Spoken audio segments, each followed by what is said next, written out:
ইমান এমন হতে হবে হযরতে আব্দুল্লাহ ইবনে হুযায়ফা রাদিয়াল্লাহু তাআলা ইমানের মতো। হযরতে আব্দুল্লাহ ইবনে হুযায়ফা রাদিয়াল্লাহু তাআলা আনহুকে দুষ্ট কাফের মুশরিকরা রোম সম্রাট পারস্য সম্রাট কিন্তু প্রস্তাব দিয়েছে, আব্দুল্লাহ রে আব্দুল্লাহ, যদি তুমি আমাদের ধর্মের ভিতর চলে আসো, খ্রিস্টান হয়ে যাও, খ্রিস্টান ধর্ম তোমরা যদি গ্রহণ করো, তোমার সঙ্গী সাথী 17 থেকে 18 জন কাফেলার ভিতর প্রত্যেকে যদি আমি ধর্মকে তোমরা গ্রহণ করতে পারো, 3টা অপশন দেওয়া হলো, 4টা অপশন দেওয়া হলো। 1 নাম্বার অপশন হলো অর্ধেকটা রাজত্বর মালিক আমি তুমি আব্দুল্লাহকে বানিয়ে দিব।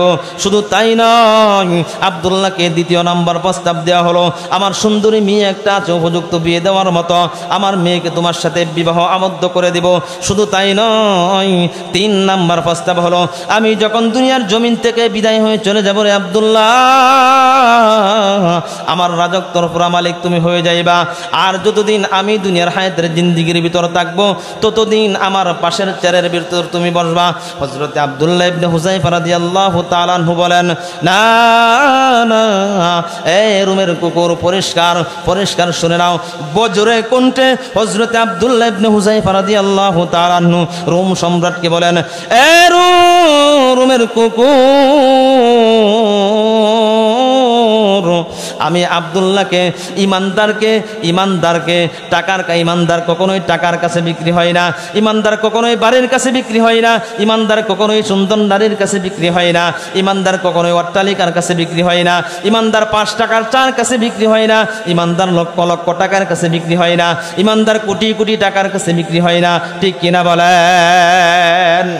হযরত আব্দুল্লাহ ইবনে হুযায়ফা রাদিয়াল্লাহু তাআলা আনহু বলেন, হে আব্দুল্লাহ, তুমি জানো না আমার প্রস্তাব না মানার কারণে আমি তোমাকে কি করতে পারি, তুমি জানো না। রোম সম্রাট যখন এই কথা বললেন, আব্দুল্লাহ ইবনে হুযায়ফা রাদিয়াল্লাহু তাআলা আনহুকে যখন জেলখানার ভিতর ঢুকিয়ে দেওয়া হলো, আব্দুল্লাহ ইবনে হুযায়ফা রাদিয়াল্লাহু তাআলার সঙ্গী সাথীদের দিকে একজনকে ধরে এনে বলতেছেন, এ আব্দুল্লাহ, তোমার চোখের সামনে কিন্তু দেখবা একটি কড়াইয়ের ভিতর অনেকগুলি তেল দেওয়া হয়েছে। তেলগুলি যখন জাল হইতে হইতে 1 দিন নয় 2 দিন নয় দীর্ঘদিন যখন জাল দিতে দিতে তেলের ভিতর টক বক করতেছে, জ্যান্ত মানুষকে যখন ছেড়ে দেওয়া হয় আড্ডি একদিকে চলে যায় আর মাংস আরেক দিকে চলে যায়। ঠিক কিনা বলেন? এই দৃশ্য দেখানোর পর হযরত আব্দুল্লাহ ইবনে হুযায়ফা রাদিয়াল্লাহু তাআলা আনহুকে বলতেছেন, আমার 4টা প্রস্তাব না মানার কারণে আমি কিন্তু এই কাজ করে ফেলবো রে আব্দুল্লাহ। সাথের একজন সঙ্গী সাথীকে জ্বলন্ত আগুনের ভিতর কড়াইয়ের ভিতর দেওয়ার পর হাড্ডি একদিকে চলে যায়, মাংস আরেক দিকে চলে যায়। আব্দুল্লাহ ইবনে হুযায়ফা রাদিয়াল্লাহু তাআলা আনহু জেলখানার ভিতর খাবারের কোনো ব্যবস্থা নাই, গোসলের কোনো ব্যবস্থা নাই। 1 দিন নয় 2 দিন নয় 3 দিন নয় দীর্ঘদিন ধরে খাবার খায় না। জেলখানার ভিতর একটু পানির পরিবর্তে একটি মদের বোতল দেওয়া হয়েছে। শুধু তাই নয় রে মুসলমান, খাবারের পরিবর্তে শুয়োরের গোশত দেওয়া হয়েছে। আব্দুল্লাহ ইবনে হুযায়ফা রাদিয়াল্লাহু তাআলা আনহু বলেন, আমি এই খাবার খাবো না। সাথে সঙ্গী সাথীরা বলতেছেন, জীবন যদি চলেও যাই তারপরে এই হারাম খাবার আমরা খাইতে পারবো না। জোরে বলি সুবহানাল্লাহ। শুধু তাই নয় রে কুমিল্লার মুসলমান, হযরত আব্দুল্লাহ ইবনে হুযায়ফা রাদিয়াল্লাহু তাআলা আনহুর ঈমান কিভাবে নষ্ট করা যায়। এই জেলখানার ভিতর একটি যুবতী মেয়েকে জেলখানার ভিতর ঢুকিয়ে দেওয়া হয়েছে, সাজুগুজু করে জেলখানার ভিতর ঢুকিয়ে দেওয়া হয়েছে। আব্দুল্লাহ ইবনে হুযায়ফা রাদিয়াল্লাহু তাআলা আনহু সিজদায় পড়ে আল্লাহর কাছে কান্দে আর বলে, নামাজরত অবস্থায় দীর্ঘ সময় চলে যায়। হযরত আব্দুল্লাহ ইবনে হুযায়ফা রাদিয়াল্লাহু তাআলা আনহুর অবস্থা দেখার পর আমার বন্ধুগণ, সুন্দর রমণী জেলখানার ভিতর থেকে বের হয়ে চলে আসলো সম্রাটের কাছে, বলতেছে, ওগো সম্রাট, কার কাছে পাঠাইলেন? আমার দিকে একবার ফিরে চাই না। সুবহানাল্লাহ। এই জন্য রে মুসলমান ভাইরা রে আমার, হযরতে আব্দুল্লাহ ইবনে হুযায়ফা রাদিয়াল্লাহু তাআলা আনহু কে রোম সম্রাট ডেকে এনে প্রস্তাব দেওয়া হয়েছে, এ আব্দুল্লাহ, তোমার তো হায়াতের জিন্দেগি শেষ হয়ে যাবে। হায়াতের মালিককে, আরো আসতে বলেন হায়াতের মালিককে। যখন আব্দুল্লাহ ইবনে হুযায়ফা রাদিয়াল্লাহু তাআলা আনহুকে বললেন তোমার তো জীবন শেষ হয়ে যাবে, তোমার সাথে একজন সঙ্গীকে দেখো, কড়াইয়ের ভিতরে দিয়ে দুনিয়ার জমিন থেকে শেষ করে দিয়েছে। হাড্ডি একদিকে চলে গিয়েছে, মাংস আরেকদিকে চলে গিয়েছে। হযরতে আব্দুল্লাহ ইবনে হুযায়ফা রাদিয়াল্লাহু তাআলা আনহুকে যখন কবর দিয়ে নিয়ে যায়, বলতেছেন আব্দুল্লাহ রে, তুমি চোখের পানি ছাড়ো আর কান্দো কেন, বুঝতে পারলাম না রে আব্দুল্লাহ। রোম সম্রাট যখন এই কথা বললেন, আব্দুল্লাহ ইবনে হুযায়ফা রাদিয়াল্লাহু তাআলা আনহু বলেন, এ রোমের কুকুর, আমি চোখের পানি কি কারণে ছাড়ি, কি কারণে কান্দি তুমি তো জানো না রে বড় সম্রাট। আমি এই জন্য কান্দি, আমি একজনের জীবন যদি আল্লাহর রাস্তায় দিয়ে যায় তাতে কোনো সমস্যা নাই।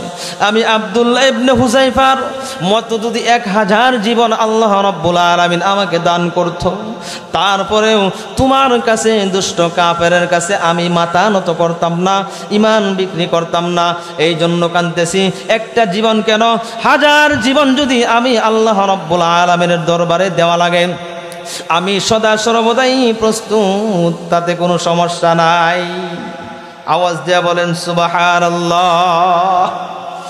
এই জন্য রে মুসলমান ভাইরা রে আমার, ঈমান, সাহাবায়ে কেরামের ঈমান কত দামি। আব্দুল্লাহ ইবনে হুযায়ফা রাদিয়াল্লাহু তাআলা আনহুর এই কথা শোনার পর রোম সম্রাট বলতেছেন, আব্দুল্লাহ রে, তোকে তো কিছুভাবে ঈমান হরণ করতে পারলাম না। সর্বশেষ শর্ত হলো, যদি আমার শর্ত তুই রাজি থাকস, আমার শর্ত তুমি মানতে পারো, তোমাকে আমি কি করে দেব, এখান থেকে কালাশ করে দেব, বিদায় দিয়ে দিব। হযরতে আব্দুল্লাহ ইবনে হুযায়ফা রাদিয়াল্লাহু তাআলা আনহুকে বলতেছেন, আমার কপালের ভিতরে যদি একটা চুম্বন করতে পারো, তাহলে তোমাকে আমি মুক্তির ব্যবস্থা করে দেব। সুবহানাল্লাহ। হযরতে আব্দুল্লাহ ইবনে হুযায়ফা রাদিয়াল্লাহু তাআলা আনহু বলেন, আমার সঙ্গী সাথী প্রত্যেককেই যদি আপনি এই কাজটা করে, প্রত্যেককেই যদি আপনি মুক্তি দিয়ে দেন জেলখানার ভিতর থেকে, তাহলে আমি রাজি।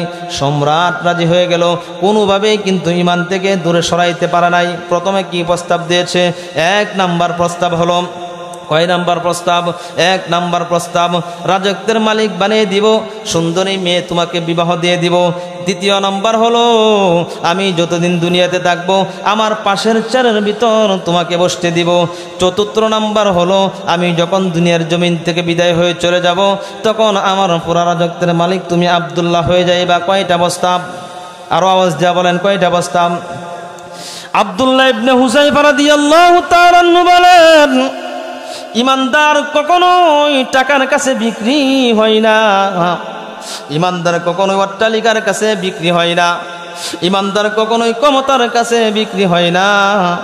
আমরা দীর্ঘ 16 বছর দেখেছি আমার হযরত উলামায়ে কেরামদেরকে কত রকম অফার দেওয়া হয়েছে, কিন্তু 1 সেকেন্ডের জন্য, 1 মুহূর্তের জন্য কিন্তু বিদায়, 1 সেকেন্ডের জন্য, 1 মুহূর্তের জন্য কিন্তু দৌলতে ঈমান বিক্রি করে নাই।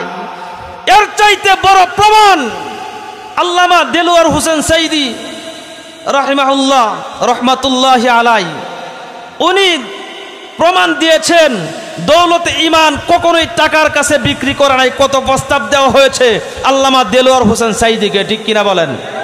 আর আস্তে কোন ঠিক কিনা?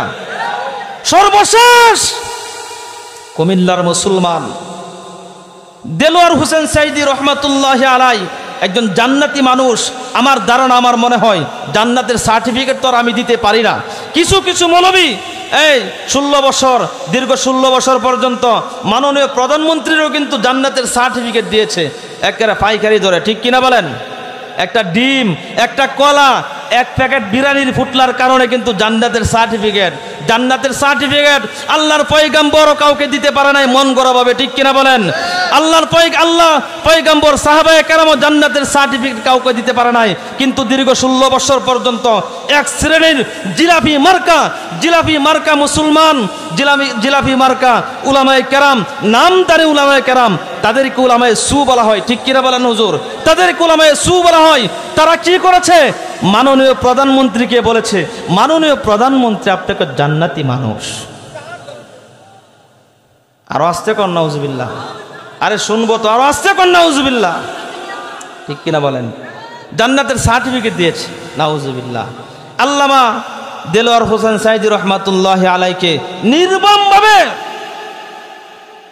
সাইদি সাহেবকে যখন জেলখানার ভিতর থেকে, কাশেমপুরের পাশে আমি ছিলাম, কাশেমপুরের নদীর ওই পারে, তুরাক নদীর ওই পারে কাশেমপুর কারাগার, এই পারে আমার মসজিদ মাদ্রাসা, আমি যে জায়গায় আমি মসজিদে ছিলাম, আমরা দেখেছি আল্লামা সাইদি রহমাতুল্লাহি আলাই যখন তাকে বলা হয়েছে আপনাকে মুক্তি দেওয়া হবে, আপনারা দেখেন নাই?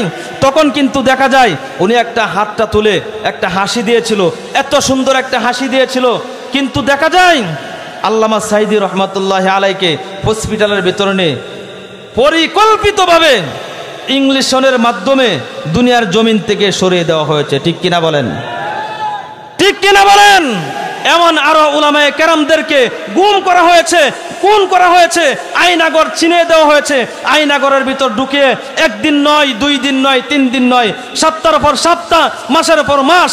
এই জন্য রাসূল করিম সাল্লাল্লাহু আলাইহি ওয়াসাল্লাম বলেন, আদ-দুনিয়া সিজনুল মুমিনিন ওয়া জান্নাতুল কাফিরিন। এ দুনিয়ার ইমানদার, এ আমার উম্মত, তোমরা পরিষ্কার ভাষায় শুনে নাও, আমি বজ্রকণ্ঠে আওয়াজ দিতে চাই, কুমিল্লার মুসলমান তোমরা সচেতন হয়ে যাও। মুমিনের জন্য জেল, জুলুম, জরিমানা হতেই পারে, 1 সেকেন্ডের জন্য মুমিন কিন্তু নৈরাশ হবে না।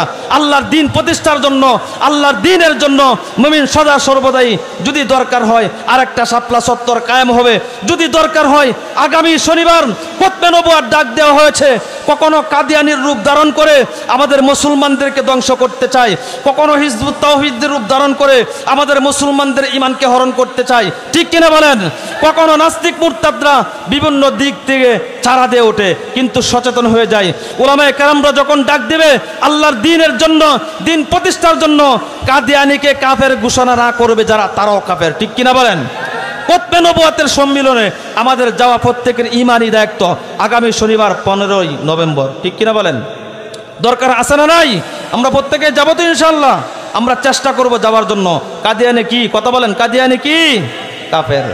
যদি দরকার হয় আরেকটা শাপলা চত্বর কায়েম হবে, আমরা দরকার পড়ে নারে তাকবীর আল্লাহু আকবার বলে, দরকার পড়ে আমরা কাফনের কাপড় পরে আমরা যাওয়ার জন্য চেষ্টা করব। নাস্তিক মুরতাদ পলানোর কোনো রাস্তা পাবে না। মাননীয় প্রধানমন্ত্রী তো 45 মিনিট সময় পেয়েছে। আগামীতে যারা এখান থেকে যাদের শিক্ষা হয় নাই, আগামীতে যারা ক্ষমতায় আসার জন্য লাপালাপি করছেন, আজকে আমরা ঢাকার ভিতর দেখেছি কত রকমের সমস্যা। আগামীতে যারা ক্ষমতার জন্য পাগল হয়ে যাচ্ছেন, ক্ষমতায় আসার জন্য সচেতন হয়ে যান। 16 বছর কি করেছে দেখেছেন, এখান থেকে শিক্ষা গ্রহণ করেন। আর না হয়তো 45 মিনিট কেন 45 সেকেন্ড পাবেন না দেশ থেকে পালানোর জন্য, ঠিক কিনা বলেন? বাংলাদেশের শত্রুরা আল্লাহ তুমি কবুল করো, মঞ্জুর করো, সকলেই বলে আমিন। আমার বন্ধুগণ, আপনাদেরকে আর কষ্ট দিতে চাচ্ছি না। মোটামুটি আমাকে সময় দেওয়া হয়েছিল 9:30। আমাদের সম্মানিত কাকা, আমি কাকা বলে সম্বোধন করেছি, উনি আমার সাথে দীর্ঘ সময় আলোচনা করেছে।